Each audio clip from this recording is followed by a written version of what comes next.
بسم اللہ الرحمن الرحیم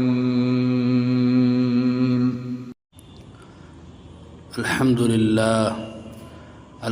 للہ وکفى وسلام علی عباده الذین اصطفى اما بعد فقد قال اللہ تبارک وتعالی فی القرآن المجید والفرقان الحمید اعوذ باللہ من الشیطان الرجیم بسم اللہ الرحمن الرحیم والذین یبیتون لربهم سجدا وقیاما وقال النبي صلى الله عليه وسلم عن الله عز وجل قال الله تبارك وتعالى أعددت لعباد الصالحين ما لا عين رأت ولا أذن سمعت ولا خطر على قلب بشر صدق الله العظيم وصدق رسوله النبي الكريم ونحن على ذلك من الشاهدين والشاكرين. محترم حضرات، اللہ کے خاص بندوں کی تیسری پہچان اللہ تبارک و تعالیٰ نے اس آیت کے اندر یہ بیان فرمائی ہے. اللہ پاک فرماتے ہیں والذین یبیتون لربهم سجدا وقیاما. رحمان کے اللہ کے خاص بندے وہ ہیں جو راتوں کو اپنے پروردگار کے سامنے سجدے میں اور قیام میں لگے رہتے ہیں. یعنی رات کے وقت جبکہ پوری دنیا کے لوگ نیند کے مزے لے رہے ہوتے ہیں، راحت و آرام کی لذت حاصل کر رہے ہوتے ہیں، ایسے وقت میں اللہ کے نیک بندے اپنی نیند کو چھوڑ کر اپنے پروردگار کے سامنے سجدے میں گر جاتے ہیں اور اپنے پروردگار کے سامنے کھڑے ہو کر راز و نیاز کرتے ہیں.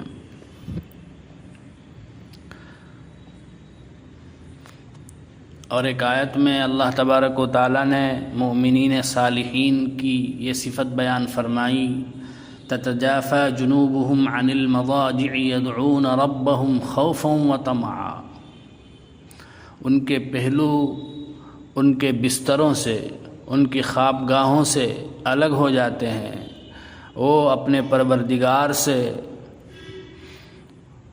پروردگار کے عذاب سے، ناراضگی سے ڈرنے کی بنا پر اور اس کے ثواب کی امید کی بنا پر اپنے پروردگار سے دعائیں مانگتے ہیں.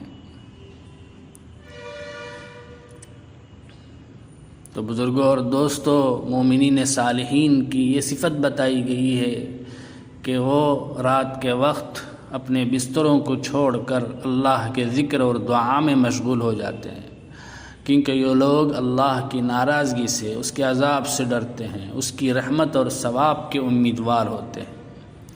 یہی امید و بیم کی ملی جلی حالت ان کو ذکر اور دعا کے لیے مضطرب رکھتی ہے.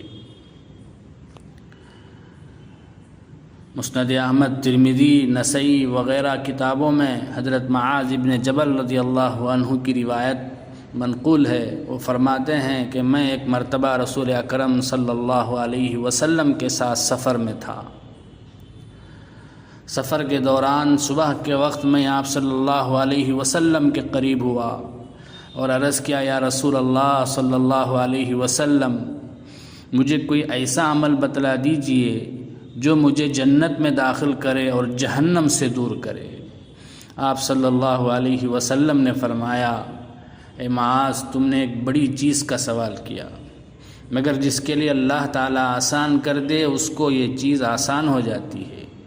اس کے بعد فرمایا کہ وہ عمل یہ ہے کہ تم اللہ کی عبادت کرو، اس کے ساتھ کسی کو شریک نہ کرو، نماز کی پابندی کرو، زکوٰۃ ادا کرو، رمضان المبارک کے روزے رکھو، بیت اللہ کا حج کرو. پھر فرمایا کہ لو اب میں تمہیں خیر یعنی نیکی کے ابواب بتلا دیتا ہوں. وہ یہ ہیں کہ روزہ ڈھال ہے جو عذاب سے بچاتا ہے، صدقہ آدمی کے گناہوں کی آگ بجھا دیتا ہے، اسی طرح آدمی کی نماز آدھی رات میں، یہ فرما کر اللہ کے نبی صلی اللہ علیہ وسلم نے قرآن مجید کی یہی مذکورہ آیت تلاوت فرمائی، تتجافى جنوبهم عن المضاجع يدعون ربهم خوفا وطمعا۔ حضرت اسماء بنت یزید رضی اللہ عنہا سے روایت ہے کہ رسول اکرم صلی اللہ علیہ وسلم نے فرمایا کہ جب اللہ تعالیٰ اولین و آخرین کو قیامت کے روز جمع فرمائیں گے تو اللہ کی طرف سے ایک منادی کھڑا ہوگا جس کی آواز تمام مخلوقات سنیں گی۔ وہ ندا دے گا کہ اہل محشر آج جان لیں گے کہ اللہ کے نزدیک کون لوگ عزت والے ہیں، کون لوگ اکرام کے مستحق ہیں۔ پھر وہ فرشتہ آواز دے گا کہ اہل محشر میں سے وہ لوگ اٹھ کھڑے ہوں جن کی صفت یہ تھی تتجافى جنوبهم عن المضاجع، یعنی ان کے پہلو بستروں سے الگ ہو جاتے ہیں۔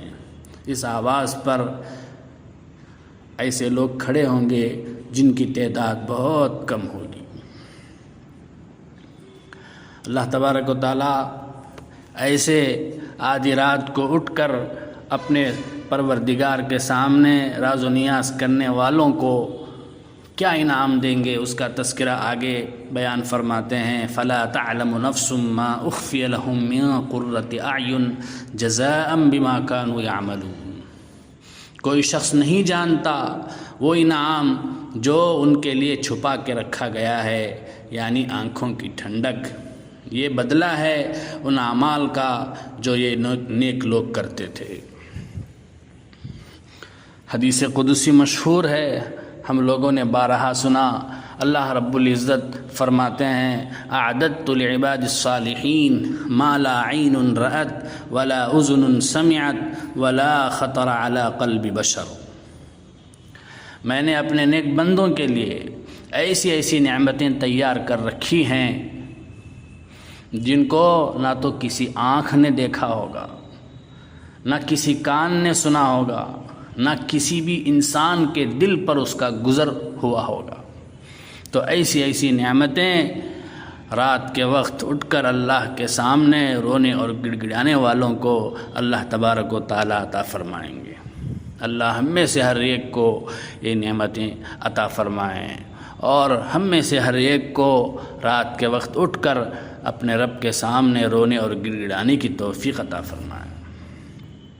اور ایک آیت میں اللہ تبارک و تعالیٰ مومنین متقین کا وصف بیان کرتے ہیں وَكَانُوا قَلِيلًا مِّنَ اللَّيْلِ مَا يَهْجَعُونَ۔ یہ لوگ رات کو بہت کم سوتے ہیں، وَبِالْأَسْحَارِ هُمْ يَسْتَغْفِرُونَ، صبح کے وقت اپنے رب کے سامنے اپنے گناہوں کی معافی مانگتے ہیں۔ تو بزرگوں اور دوستو، ہر زمانے میں انبیاء، اولیاء اور عام صلحاء کی یہی سنت تھی، یہی طریقہ تھا، یہی عادت تھی کہ وہ رات کے وقت اپنے پروردگار کے سامنے ذکر کرتے تھے، دعا کرتے تھے، عبادت کرتے تھے، ذکر و فکر میں مشغول ہوتے تھے، روتے تھے، گڑ گڑاتے تھے۔ حدیث پاک بھی مشہور ہے، اللہ کے نبی صلی اللہ علیہ وسلم نے فرمایا علیکم بقیام اللیل، اے لوگو قیام اللیل کو لازم پکڑو، یعنی رات میں عبادت کرنے کو اپنے اوپر لازم کر لو۔ فإنہ دأب الصالحین قبلکم، اس لیے کہ یہ تم سے پہلے نیک لوگوں کی عادت رہی ہے۔ پھر آگے فرماتے ہیں وَهُوَ قُرْبَةٌ لَكُمْ إِلَىٰ رَبِّكُمْ، یہ رات کی عبادت تم کو اپنے رب کے قریب کرے گی۔ وَمَغْفِرَةٌ لِلسَّیِّئَاتِ، رات کی عبادت، رات کی نماز تمہارے خطاؤں، تمہارے گناہوں کا کفارہ بنے گی۔ وَمَنْہَاتٌ عَنِ الْإِثْمِ، اور رات کی نماز تمہیں گناہوں سے روکے گی۔ اس لیے بزرگوں اور دوستو، ہم میں سے ہر ایک کو اگر نیک بننا ہے، اپنے بزرگوں کے نقش قدم پر چلنا ہے، بزرگوں کی طرح اللہ کا مقرب بننا ہے، اللہ سے اپنی حاجتیں پیش کرنی ہیں، تو ضروری ہے کہ ہم اللہ والوں کے بزرگوں کے نقش قدم پر چلتے ہوئے تہجد کی نماز کی پابندی کریں۔ بہت سے لوگ کہتے ہیں ہمارا جی تو چاہتا ہے آخری رات میں اٹھنے کو، لیکن اٹھ نہیں پاتے۔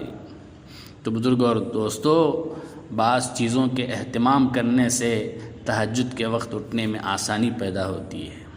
سب سے بڑی شرط تو یہ ہے کہ ہم اپنے گناہوں سے اپنے آپ کو بچائیں۔ گناہوں میں مبتلا رہتے ہوئے عام طور پر تہجد کی توفیق نہیں ملتی۔ حضرت سفیان ثوری رحمۃ اللہ علیہ فرماتے ہیں، ایک مرتبہ میں نے مسجد میں ایک آدمی کو دیکھا، وہ دعا مانگ رہا ہے، خوب رو رہا ہے۔ میرے دل میں اس کے متعلق بدگمانی پیدا ہوئی کہ دکھانے کے لیے رو رہا ہے۔ بس میرے دل میں صرف اتنا خیال آیا تھا، میں نے اس بات کا نہ تو زبان سے کسی کے سامنے اظہار کیا، نہ تو کسی کو اور کو کہا۔ اس کے بعد چند روز تک رات کو تہجد کے لیے اٹھنے کی نعمت سے میں محروم ہو گیا۔ بہت کوشش کے باوجود بھی میں اٹھ نہیں پایا۔ پھر میں نے صلاۃ التوبہ پڑھی، اللہ سے دعا کی، اے اللہ مجھے معلوم ہو جائے کہ میرے کس گناہ کی وجہ سے میں تہجد کی نعمت سے محروم ہو گیا ہوں۔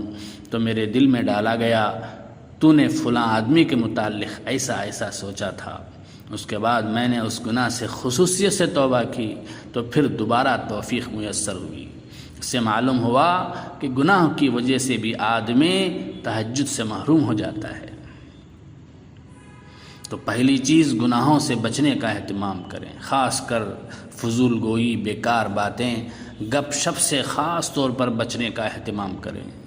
فضول گوئی کے نتیجے میں بھی آدمی تہجد سے محروم رہتا ہے۔